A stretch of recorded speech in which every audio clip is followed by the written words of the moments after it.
হেই বন্ধুরা, তোমাদের welcome to ইন্সবুকানের আরও একটি নতুন ভিডিওতে। তো বন্ধুরা, ডোরেমন এবং শিনচ্যান আমরা সবাই দেখেছি।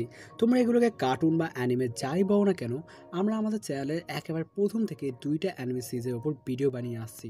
আমরা জানি এই দুইটা অ্যানিমে সিরিজ এখন বর্তমানে বাংলাদেশের মানুষ এত একটা না চিনলেও আমরা বরাবরের মতো এই দুইটা অ্যানিমে সিরিজের ওপর ভিডিও বানিয়ে আসছি, কারণ আমরা চাই না এগুলো আমাদের মাছ থেকে হারিয়ে যাক। তোমরা আমাদের চ্যানেলের ভিডিওগুলোর উপর খেয়াল করে দেখতে পাবে আমরা প্রায় 2 মাস আগে লাস্ট ডোরেমন বা শিনচ্যানের উপর ভিডিও বানিয়েছিলাম। তো আজকে আমার ডোরেমন এবং শিনচ্যান সম্পর্কে এমন কিছু হিডেন ট্রুথ নিয়ে কথা বলবো যা অ্যাজ এ ডোরেমন এবং শিনচ্যান ফ্যান হিসেবে তোমাদের অবশ্যই জানা উচিত। আর হ্যাঁ, আমাদের এক্সাম চলাকালীন সময় এটাই আমাদের লাস্ট ভিডিও। এরপরে ভিডিও আমরা আগের মতো রেগুলার 5-6 দিন পর দেওয়ার চেষ্টা করবো। তো আর বেশি কথা বলে শুরু করা যাক আমাদের আজকের ভিডিও।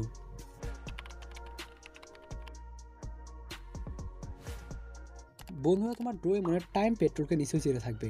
আর যা চেনো না তাদেরকে বলে দিই, ডোরেমন সিরিজের টাইম পেট্রোল অনেকটা মার্ভেলের লোকি সিরিজ বা ডেডপুল অ্যান্ড উলভারিন মুভির মধ্যে দেখানো টাইম ভেরিয়েন্ট অথরিটি বা TVA এর মতো। কেউ যদি সময় নিয়ে কোনো প্রকার ছেড়খাড় করে তাহলে তারা এসে তাদেরকে ধরে নিয়ে যায়। এখন মজার বিষয় হলো এইটা যে ডোরেমনের এই টাইম পেট্রোলের ওপর ফুজিও আলাদা একটি সিরিজ তৈরি করে গেছে, আর যার নাম হচ্ছে টিপি বন্ড। এবং এই সিরিজের মধ্যে টাইম পেট্রোল কী কী কাজ করে এবং কীভাবে করে তা দেখানো হয়। বন্ধুরা, আমরা অনেকেই শিনচ্যান ভিলেন ও দুলহান মুভি দেখেছি। সেখানে আমাদের ম্যাক্সিমাম ক্যারেক্টারের ফিউচার ভার্সন দেখানো হয়, কিন্তু সেখানে শিরোর ফিউচার ভার্সন দেখানো হয় না, এবং তার সাথে শিনচ্যানের ফিউচার ভার্সনের ফেসও দেখানো হয় না। এখন শিরোকে না দেখানোর পেছনে মূল রিজন হতে পারে শিরোর বয়স, কারণ একটি কুকুর গড়ে 12 থেকে 15 বছরই বাঁচতে পারে, তাই সে হয়তো মারা গিয়েছে। অন্যদিকে শিনচ্যানের ফিউচার ভার্সনের ফেস কেন দেখানো হয়নি তা আসলে আমিও জানি না, কিন্তু তোমার চাইলে আমি দুইটা ক্যারেক্টারের ফ্যানমেড ফিউচার ভার্সন তোমাদের দেখাতে পারি।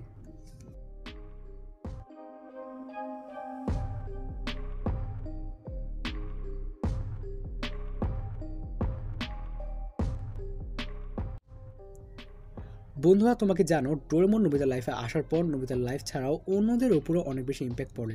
তোমরা অ্যানিমেতে খেয়াল করলেই দেখবে ডোরেমন আসার আগে নোবিতা অনেক বেশি গরিব ছিল, কিন্তু ডোরেমন আসার পর নোবিতা একজন সায়েন্টিস্ট হয়ে যায়। আবার জিয়ান চুনিও কিন্তু ডোরেমন আসার আগে নোবিতার এত ভালো বন্ধু ছিল না, কিন্তু পরে ডোরেমনের কারণে তারা নোবিতার অনেক ভালো বন্ধু হয়। এবং জিয়ানের বোন জ্যাকও কিন্তু ডোরেমন আসার পর একজন সাধারণ হাউসওয়াইফ থেকে একজন বড় মাঙ্গা আর্টিস্ট হয়ে যায়।